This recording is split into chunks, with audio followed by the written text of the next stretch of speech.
Bonjour à toutes et à tous. Les Jeux Olympiques, compétition qui a lieu tous les 2 ans, avec alternance été-hiver, qui nous fait découvrir des sports assez peu médiatisés, tels que le slalom en kayak, excellente discipline qui plus est, mais également le curling, une sorte de pétanque sur glace où les femmes excellent. Ben oui, puisqu'il faut balayer. Mais les Jeux Olympiques, c'est également des médaillés olympiques qui perdront leur médaille des années plus tard grâce à des contrôles positifs dus à l'amélioration des techniques de dépistage de produits dopants. Vive le sport. Mais bon, les Jeux Olympiques sont également une idée toute faite pour faire des jeux vidéo. Et oui, vu le nombre de disciplines qu'il y a de quoi faire. Et c'est justement le test d'aujourd'hui, avec pour une fois un jeu récent, puisqu'il s'agit donc de Londres 2012 sur Xbox 360. Londres 2012, sorti sur PS3, Xbox 360 et PC, publié par Sega. Ouais, c'est pas terrible comme entrée. On va faire mode rétro, tiens. La grande classe. Donc le jeu est développé également par Sega Studios Australia, Sega du coup, et nous attaquons Londres 2012. Pour ce test, pas d'histoire, et comme côté graphisme, ça a plutôt de la gueule, on va surtout s'intéresser au gameplay de chaque épreuve. Alors accrochez-vous, ça va être le moment sport.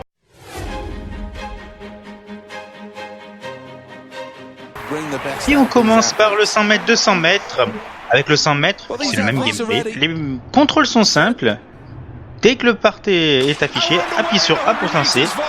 Puis appuie plusieurs fois sur A pour maintenir la barre au sommet.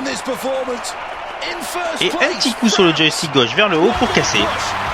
Épreuve plutôt fun et assez facile. Le jeu commence extrêmement bien.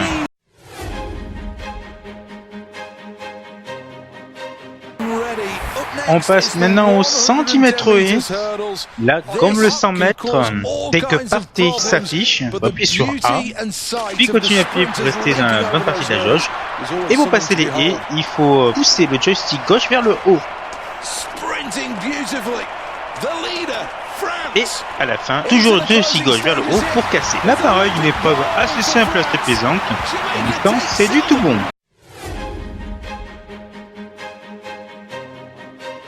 On enchaîne avec le 400 mètres, où là, comme dans les épreuves précédentes, dès que le parté apparaît, il faut appuyer sur A, puis continuer à appuyer sur A pour rester dans la jauge. Contrairement aux autres épreuves, ici, il y a une jauge d'endurance, la petite jauge à droite avec les petits carrés. Si on reste au sommet de la jauge, on remplit cette jauge d'endurance, et dès qu'on dépasse, on la vide. Bon, alors j'avoue que cette épreuve, j'ai du mal, puisque, comme vous pouvez le constater à la fin, je me suis fait fumer. Mais bon, avec un peu d'entraînement, ça devrait passer.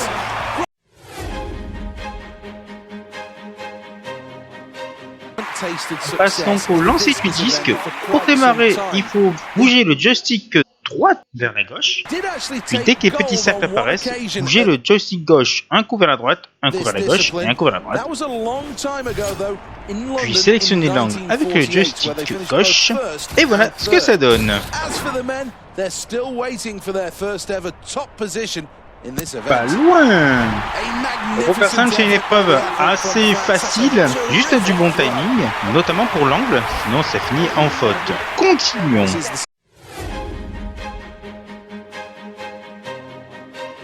On enchaîne avec le saut en hauteur, où dans un premier temps on choisit la hauteur de barre, puis pour partir on appuie sur A, on continue d'appuyer sur A pour avoir une bonne course.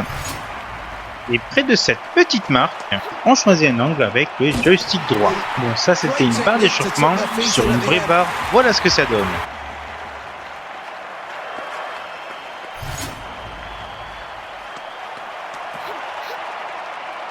Tout facile. Encore une épreuve assez sympathique. Bien sûr la difficulté augmente en fonction de la hauteur, mais ça reste extrêmement jouable. On continue avec le saut en longueur, le triple saut. Ici, le saut en longueur. Pour lancer la course, il faut appuyer sur A, puis continuer d'appuyer sur A pour garder la jauge verte. Puis, près de la planche, pousser le joystick gauche vers la droite avec un bon angle pour faire un bon saut. Comme ça, puis sous vos yeux. Wouhou, record battu. C'est une épreuve assez difficile techniquement, mais avec un peu d'entraînement, ça peut passer. On attaque le javelot. Là, comme toutes les autres épreuves, A pour lancer. Continue d'appuyer sur A pour garder la jauge verte. Une fois la vitesse bloquée, atteindre la petite marque, baisser le joystick droit vers le bas jusqu'à atteindre l'angle parfait, puis lâcher. Oups, ça va loin, oups, ça va loin, oups, c'est allé loin. Bref, une épreuve très facile où on peut faire péter le record très rapidement.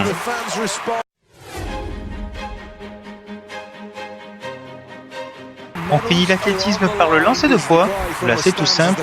Il faut appuyer plusieurs fois sur A pour remplir la jauge. Puis appuyer sur le joystick gauche vers le haut pour arrêter le degré d'angle.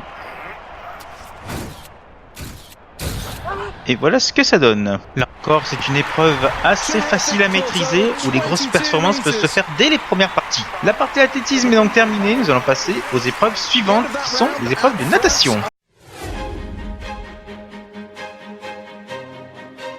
On commence par la nage libre et le dos, qui ont le même gameplay. Sur la vidéo séance de la nage libre, dès que le parterre apparaît, appuyez sur A, puis continuez à appuyer sur A le temps de la coulée.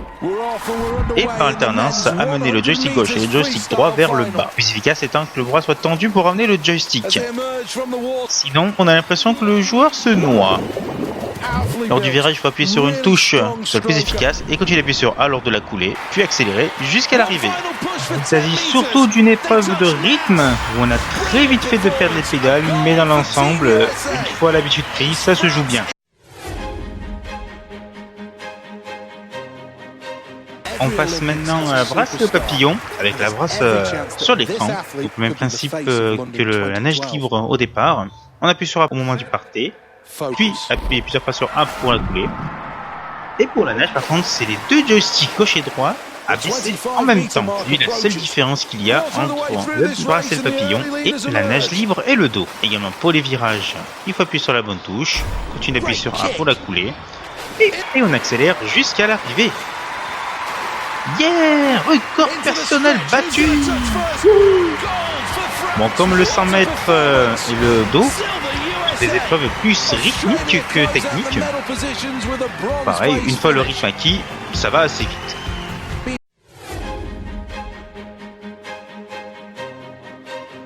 On attaque la dernière épreuve aquatique avec le plongeon. On commence par choisir le plongeon effectué, puis on appuie sur les boutons au bon moment. Et ensuite, avec le joystick gauche, vous devez bien aligner votre plongeur ou plongeuse bien droit pour avoir des notes maximales. Il s'agit d'une épreuve rythmique que je ne trouve pas très intéressante, mais bon, ce n'est que mon avis. Il en faut pour tous les goûts.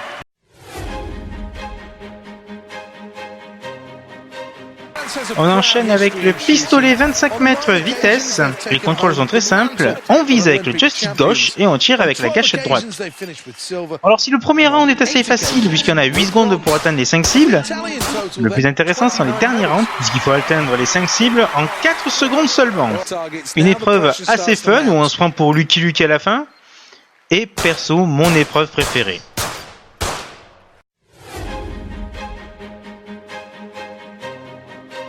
On enchaîne avec le skit, plus connu sous le nom de tir au pigeon. Le principe est simple, on attend la poule, on vise avec le joystick gauche et on tire avec la gâchette droite. Bon, une épreuve pas trop compliquée, il faut juste anticiper le départ des poules, des disques d'argile. Bon, une épreuve de précision très sympathique aussi. On passe maintenant au tir à l'arc, avec des contrôles très simples. Pour bander l'arc, il faut maintenir le joystick droit vers le bas, viser avec le joystick gauche, puis lâcher le joystick droit pour lancer la flèche. Voilà. Donc une épreuve pas très compliquée, côté contrôle, mais c'est plutôt le fait de compenser la force et la direction du vent.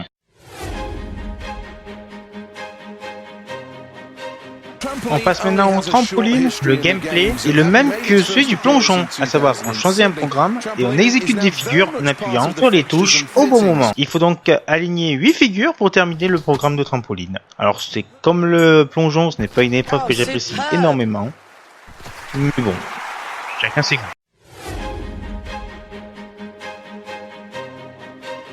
On passe maintenant au saut de cheval.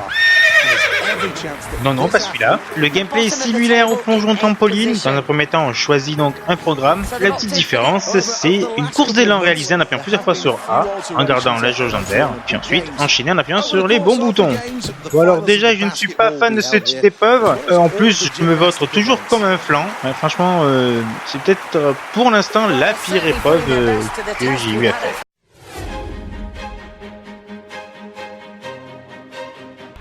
On passe maintenant au killing, sur piste face à 5 adversaires.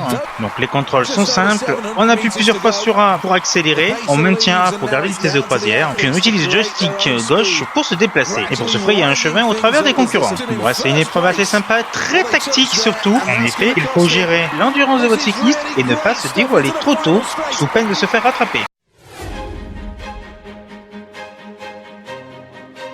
On passe maintenant au kayak K1, le fameux slalom en kayak que je vous parlais dans l'introduction. Donc pour se déplacer, le joystick gauche, vers le haut pour avancer, gauche ou droite pour tourner. En appuyant sur A tout en maintenant le joystick gauche vers le haut, ça fait accélérer. Et donc utiliser la jauge d'endurance, celle avec les petits carrés bleus. Pour prendre des virages plus secs, il faut utiliser les gâchettes gauche et droite, selon où on vous virez à gauche ou à droite. Comme vous l'avez remarqué, il y a un sens pour prendre les portes dans le kayak. Les portes vertes dans le sens de la marche, les portes rouges dans le sens inverse. Donc le but c'est de passer les portes le plus rapidement possible sans les manquer et sans toucher les piquets. Une épreuve un petit peu technique, mais avec de l'entraînement, ça passe plutôt bien.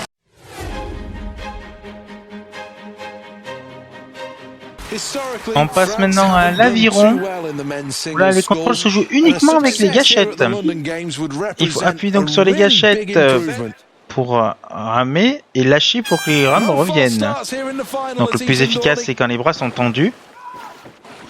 On peut également utiliser un mini turbo qui utilise donc de la jauge d'endurance présentée par les jauges à petits carrés bleus. Il faut donc appuyer 2 fois sur les gâchettes et maintenir appuyé la deuxième fois pour donner un grand coup de rame.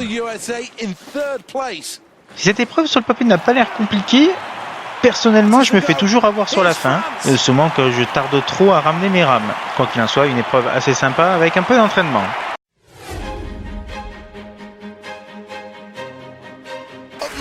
On passe maintenant au tennis de table. Pour les contrôles, c'était simple. Le joystick droit pour frapper, le joystick gauche pour se déplacer. Bon, après, selon l'angle du joystick droit, on peut faire des lifts, des amortis, des coups droits assez puissants et si vous êtes chanceux, des smash. Pas grand chose à dire cette épreuve, sinon que c'est assez sympa à jouer. Les coups sortent bien, le personnage répond bien. On s'amuse plutôt bien sur ce genre d'épreuve.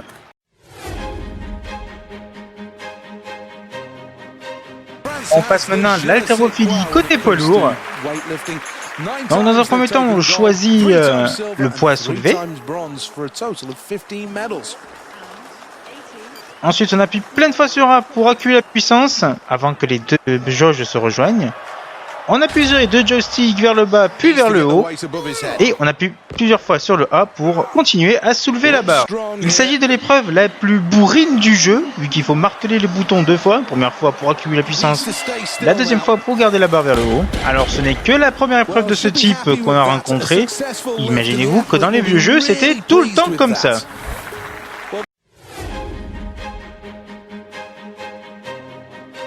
On finit ces Jeux Olympiques par une épreuve pour vous messieurs, il s'agit du beach volley féminin. On commence par le service, on appuie sur A pour lancer la jauge, puis encore sur A pour l'arrêter. On utilise le joystick gauche pour viser. Ensuite, dans le jeu, on appuie sur A lorsqu'on est dans le petit cercle qui s'allume vert, qui est le nôtre. Donc on fait une passe ou un tir selon l'endroit où on se situe. On peut également, lorsqu'on est près du filet, contrer l'attaque adverse.